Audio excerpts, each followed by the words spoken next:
Hello kabayan! Always think positive! Hello po. Ayan, after naming mag-ano, 'di ba? Mag-walking ni Mr. Ayan, sabi ko sa inyo, ididilig ko na yung aking ginawang swamp organic fertilizer. So, yan, dami ko nang nailagay, oh, kaya napuno. So, ang gagawin ko, babawasan natin. So, ano yan, 2 to 3 days na po yan. Umabot siya ng 3 days. So, medyo may amoy na po yan. Kapag gumawa kayo ng swamp organic fertilizer, natural lang po na medyo mabaho na siya. Syempre, 'di ba? Ano na 'yan pinaghimayan ng mga gulay-gulay, prutas, tsaka yung may itlog. So okay lang 'yan. Yung tubig lang naman po yung ididilig natin. So ano na yung bitamina niyan, sobra-sobra na. So ayan, binawasan ko lang para makuha ko yung tubig. And then ididilig natin dun sa ating kalamansi, sa mga halaman pala yan.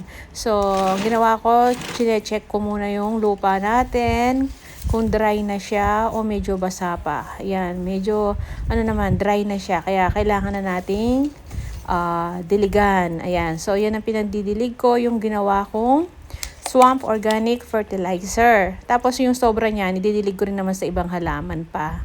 So maliit lang kasi yung lagayan natin dahil nga yan muna yung kaya kong gawin. Hindi ako pwedeng magbabad ng marami dahil nga dapat kung gagawa ka, kailangan yung isang timbaba para marami, 'di ba? Maraming tubig. Pero saka na lang tayo gagawa niya kapag nakalipat tayo.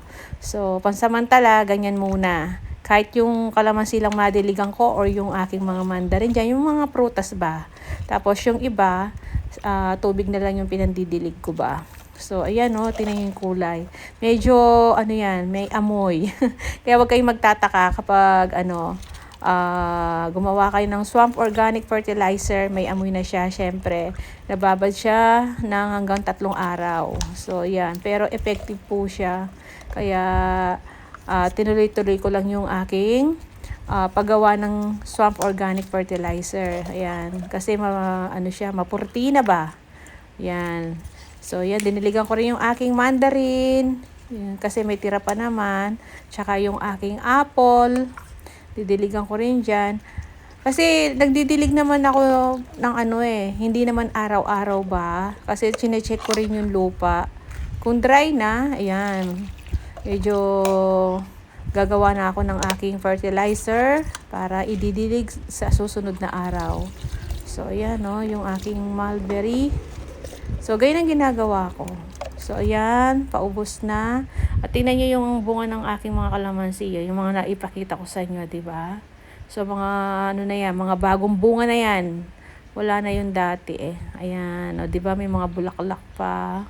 So, ayan. Kaya, sabi ko, effective talaga yung organic fertilizer na ginawa natin. Yung swamp. So, ayan lang.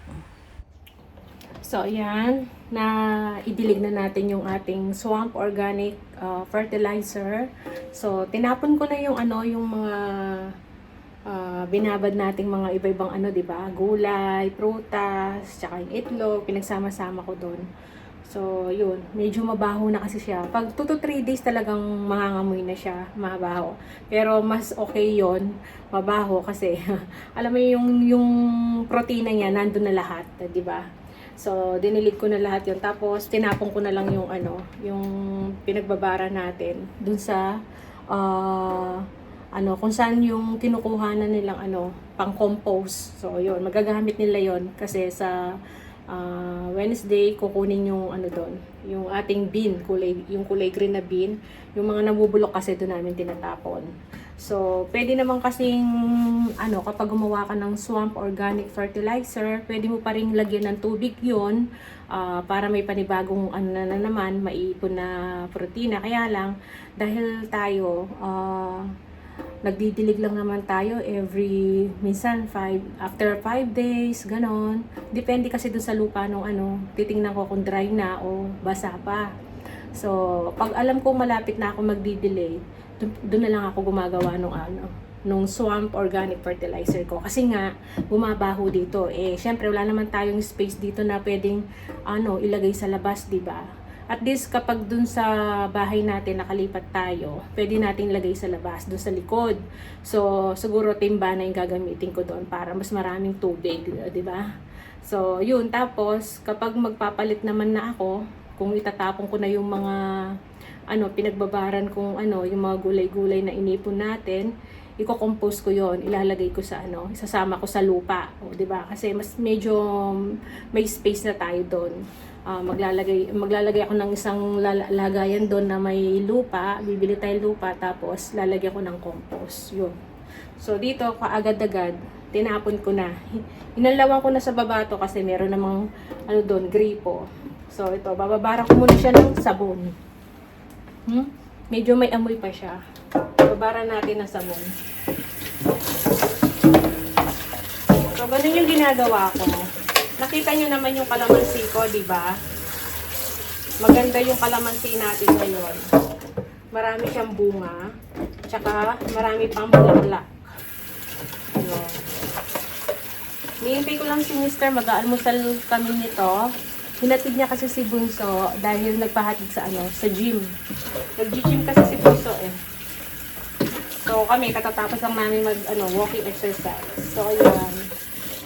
Kaya sabi ko mag-almusal kami, sabi ko kay Mr. para punta kami ng ngayon, ng bilihan ng mga isda. Yun, tsaka bili kami pala ng bigas. Baka hiyain ko siyang pumunta ng Filipino store. Tatanungin ko muna kung gusto niya. Kasi medyo malayo sa amin yun eh. Pero kung bili na lang kami isda dito sa malapit. So ayan, babarang ko muna siya ng sabon.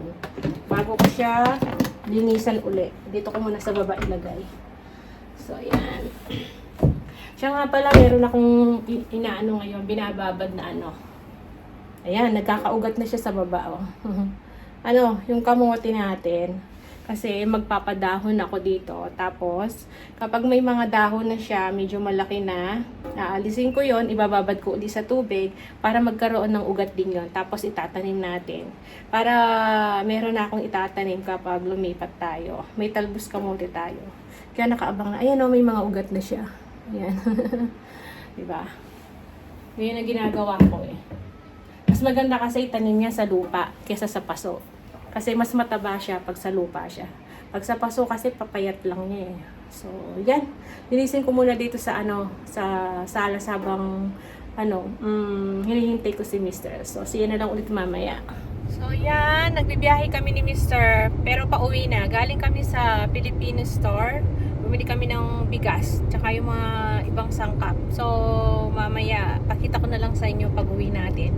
Hindi na ako nakapag-vlog dito kasi nga, sobrang init. 37 degrees na nga, oh. Grabe yung init ngayon. Kaya parang nakakapaso. Tingnan nyo yung yung traffic light. So, yan. So, tingnan nyo yung terik ng araw. Grabe, init yan. So, tingnan nyo, 37 sa labas. Ayan, nakabukas yung aircon ng sasakyan. So, ayan, kita lang tayo sa bahay. So, ayan, dito na tayo sa bahay. Sumakit ang ulo ko sa sa sobrang init sa labas. Kahit na naka-aircon ka na sa sasakyan. Maano pa rin yung init. Grabe, grabe yung init ngayon. 37 degrees. Siya nga pala, yung bigas. Ayan, yung nabili namin. Nandun na. Ayan, muna kami. Jasmine rice. Bumili kami jasmine rice. Kasi yung isasain ko dito sana, yung basmati. Kaso, paubos na rin yon. Magja-jasmine muna kami ngayon dahil nga gusto ng mga bata. Nakakawalang ganang kumain ngayon. Dahil nga sobrang init. So, magsasaing pa ako niyan. Kasi, yan, mag-alas 12 na. Di bali, nag-almusal naman na kami bago kami umalis. Kaya, okay lang na late kami kumain uli ng lunch. So, pakita ko yung natapon nata. Ito. Bumili na rin naman kami ng ulam. Ito. Ayan, may ulam tayo. So, yan. Bumili ako ng luto na. So, meron tayong chop suey. Ayan. Binili namin doon sa tabi ng ng supermarket. Sa Filipino supermarket. Kasi meron silang restaurant doon. So, yan, bumili na ako. Eat all you can doon, kaya lang, bumili lang naman ako ng isang order na chop suey. Tapos, bumili din ako ng barbecue. Ayan. Pork barbecue natin. So, yan ang ulam namin ngayon. Gusto ni, ano yan, bunso. Tapos, meron tayong libreng suka. Tapos, ito, frozen yun eh. Ano na natin.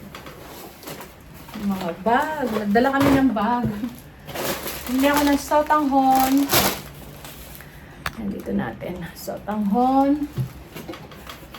Bumili ako ng nakalata na gulaman. Kasi may ano kami. Gulaman, tama, no? Jelly. Kasi meron kaming tinitimplahan na ano dito, yung gulaman na iniinom. So, ilalagay namin yon. Kumuha si Mr. nito, oh. Pampagana sa pagkain niya. Yan, chili and garlic in oil. Tapos, bumili ako ng pang-emergency ulam ni Bunso. Century tuna. Pag hindi ako nakakaluto, minsan, tinatamad kami kumain ni Mr. Siya lang kakain, si Bunso. Ayun ang ulam niya. Ayan, available ang cheese whiz. Merong isa, cheese whiz pimiento, kaya lang ayaw ng mga bata. So sabi ni Mr., ito na lang kunin ko, yung original. So madalang lang magkaroon nito, kasi hindi kagad na i-deliver ba, galing sa Pinas. So yan. Cheese. Cheddar cheese. Tapos bumili akong isang kana, corn beef lang. Tapos bumili ako nito, Nestle cream. Tsaka, kailangan natin to alcohol. Naubusan na ako. Naubusan kami. And then, ito, banana ketchup. Yes. Tsaka, ito, beef cube, tsaka chicken. Walang ano pa, pork, tsaka shrimp. Yun lang beef, tsaka chicken. Tapos ito, sinigang sa sampalok. Yan, mamasita. Tapos bumili na rin ako ng tomato sauce, 2. Inaano natin sa kaldereta tsaka sa minudo or asado, ganun. Nagminudo pala kahapon.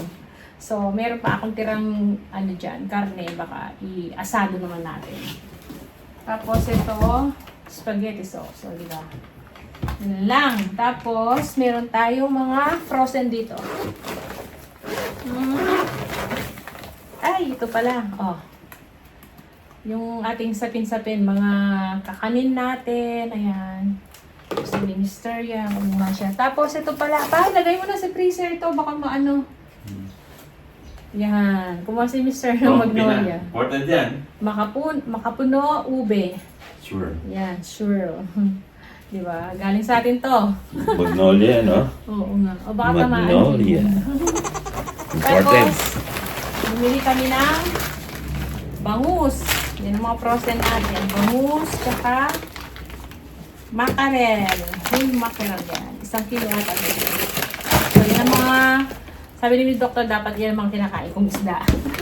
Tapos ito, daing na bangus. Boneless na to. Ayan, marinated na siya. So, yan lang. Yan yung mga binili natin. Sa ulam natin. So, yan lahat yung mga nabili namin. O, yan o. Yan. Sa Filipino store. So, yan. Magsasaing muna ako ng, kanin. Wala pa kaming kanin. Kasi kinain namin kanina yung sinangag. Ito may konti dito, sinangag. So, yan. Yan, nakabalik pa tayo ulit. Kakain na tayo. Luto na yung kanin namin. So, jasmine rice ang kakainin namin ngayon. Hindi siya basmati. Yeah. Ito yung ulam natin, chop suey, tapos yung barbecue. So, 2 order yan. 3-6. So, yan ang lang namin. Buti na lang bumili na ako kasi hindi na ako makakapagluto. Dahil, late na. So, yun si Mr. nanonood pa.